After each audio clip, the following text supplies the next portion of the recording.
It's another great episode of Educate Africa with Dr. Sanele Kamede. I want us to start another exciting series, very important series on choosing a career.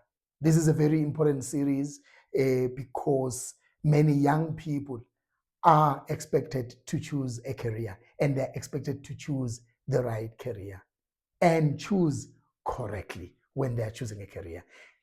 To think of how many young people think they know what they are doing is quite alarming. So before we get to that, I just want to remind you to invite as many young people as you can. If you have stumbled on this episode wherever or in whatever platform that you saw these, please make sure that you invite your friends and tell them to subscribe, because we are going to have a series on this particular topic, which is choosing a career. So let's get to part one of choosing a career. Like I said, the idea of choosing a career is something very important, but still confusing for many people. It is confusing for young people. It is confusing for parents as well. I mean, there are some professionals who are at work quite fascinatingly. They are complaining about the career that they've chosen, which means the idea of choosing a career needs so much investment, especially in Africa. We need government, we need civic organizations, we need people who have been exposed to join hands and support those who are championing the idea of choosing a career. I will sound a little bit political when I say one of the reasons why young people are struggling with choosing a career, which is a topic that everyone is talking about. Hey, apply at tertiary. Hey, tertiary institutions are now open for applications. Please apply. But you always, now when you go to tertiary, especially for us who are lecturing, you will now hear young people saying, I don't think this is for me. So the question is, what really happened? Where is the disconnect?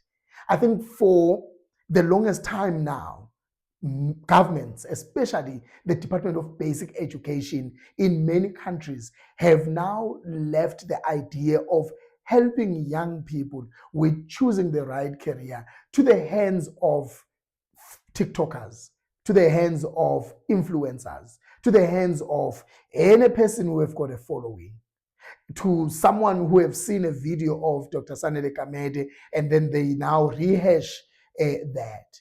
Again, I'm not saying the idea of choosing a career lies within a government only. It is also a responsibility of parents to ensure that your child receives proper career guidance or proper career coaching before they can choose.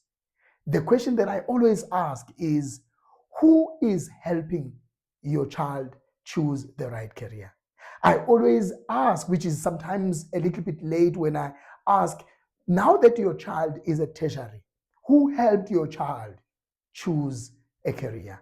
Is it a pastor who happened to speak on this? Is it, an organization that deals with career guidance? Because we have mistaken all of that with people who are qualified to speak about the issue of choosing a career. I am just outlining this because it is very important that, as much as I am talking about choosing a career, and I've spent years helping a lot of young people choose the right career, but at the same time, I want you, after you have heard or watched this episode, to make sure that you then book an appointment for yourself so that we can have a personalized conversation around this idea of choosing a career, because choosing a career is not a group assignment.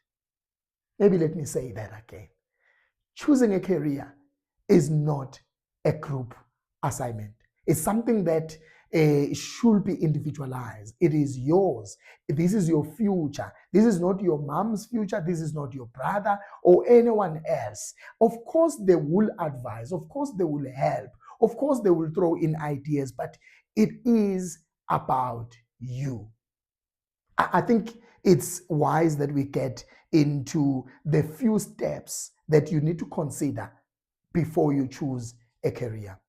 Choosing a career, as I've indicated, number one, is about you. So I want you to sit down with yourself, which is quite difficult for many people. Sit down and understand who you are. Some, they will say, go and pay a psychologist so that you can do a psychometric test where you are actually finding who you are through systems, through proven methods, where they will once you have the score, it will tell you that you are this kind of a person, you have this type of a personality, and these are the careers that you can choose since you have these. So that is a tool to give you an idea of who you are. And of course, when we answer these questions, which I have, by the way, in my book, Finishing Your Qualification in Record Time, I have a couple of questions that you are more than welcome to answer when you have a copy of that book.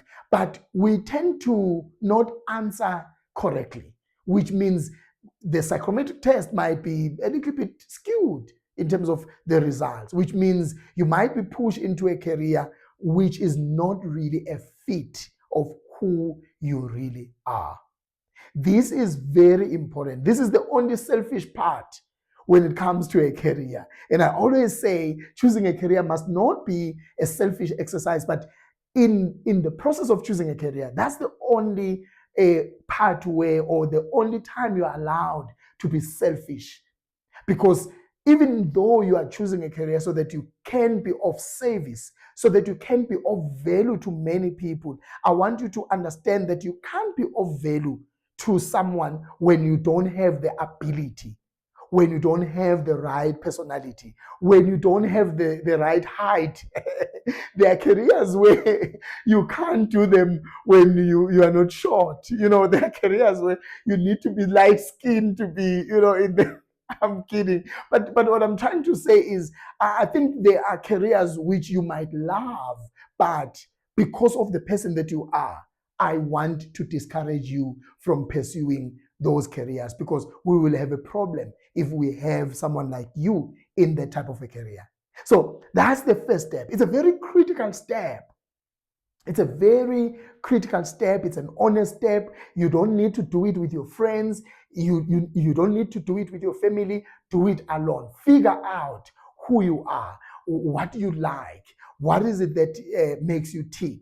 If you were to wake up every day for the next 25 years, what will you wake up and do and not feel like someone is pushing you? What is it that you were to wake up at 1:30 in the morning or at night and do without complaining? I found something for myself, which is talking. Communicating has been my skill. I love it. I can do it at any time. So I want you to be very careful around that. It is one point that I can't emphasize enough.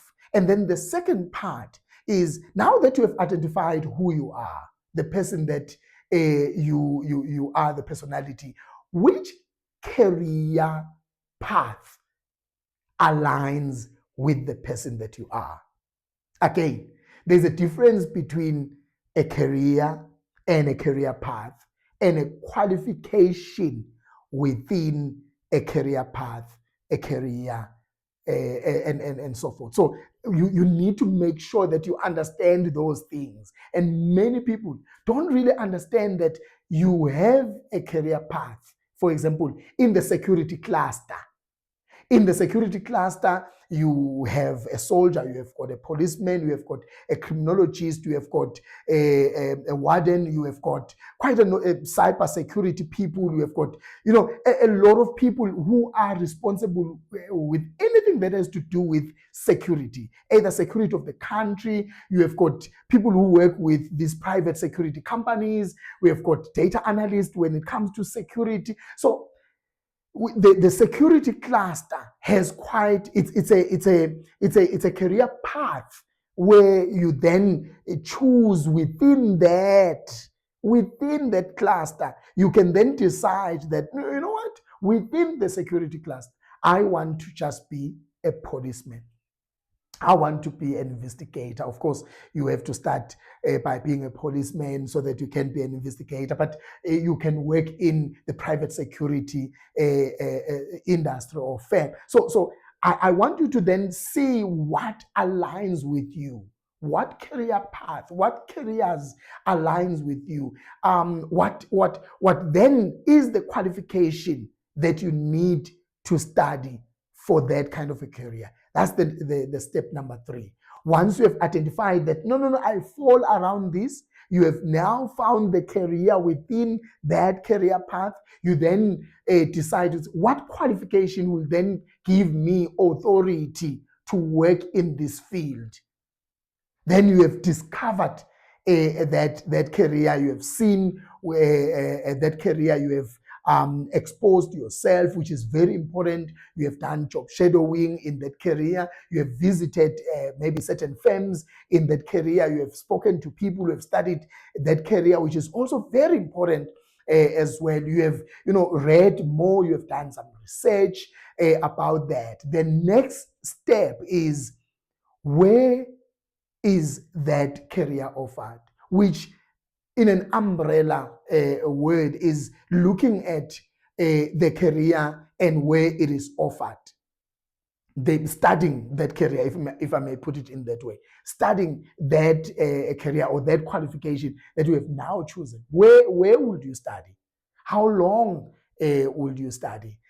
How much money does it need to study that career? Can you study through correspondence? Do you need to be full-time? Can you study while you are working? There are a number of questions which I've stipulated in my book that I will advise you to actually get a copy so that you can sit down and read more about what I'm talking about, because it is very important that you carefully know these things. And what I'm going to end with in this part of this series, I'm going to talk about the idea of, is this career a scarce skill, a scarce career?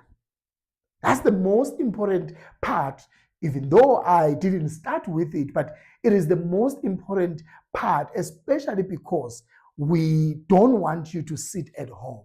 We don't want you to be a statistic of unemployed people. We don't want you to waste money. We don't want you to waste time, energy, and a lot that is invested when you study a career. We want you, when you study, so that you can then have an opportunity. In most cases, people who study, they study so that they can get opportunities, whether it's a job or whether it's starting a business, and then they make money, take care of their family and all of that. So that's the nutshell. I mean, if you were born in millions, then you could say, I'm studying so that I can, add value somewhere or hang my certificate. But in most cases, it's not about hanging the certificate. So it is therefore very important that you understand the opportunity part of the career that you have chosen. Do we have opportunities in your community, in your province, in your country, the SADC region, Africa, since we are in Africa, and the world at large?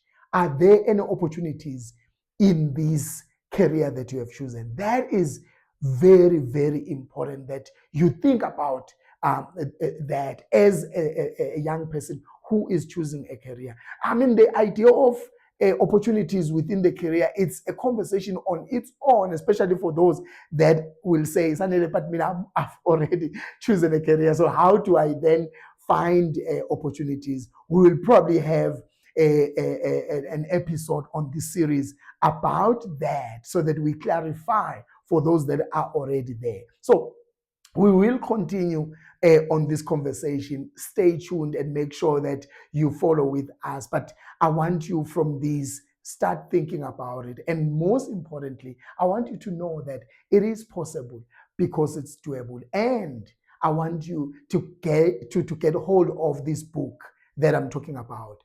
It's Finishing Your Qualification in record time.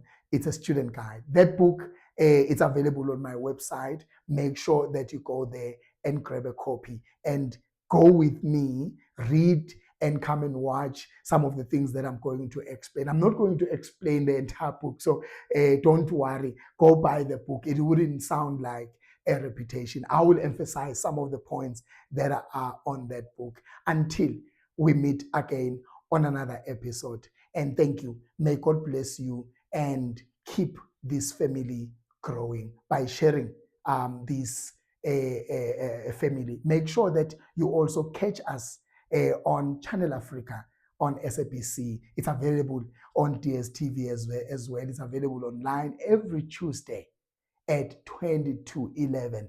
We are there. So before you go to sleep, make sure on Tuesday that you tune in. We are also available on that platform. Take care.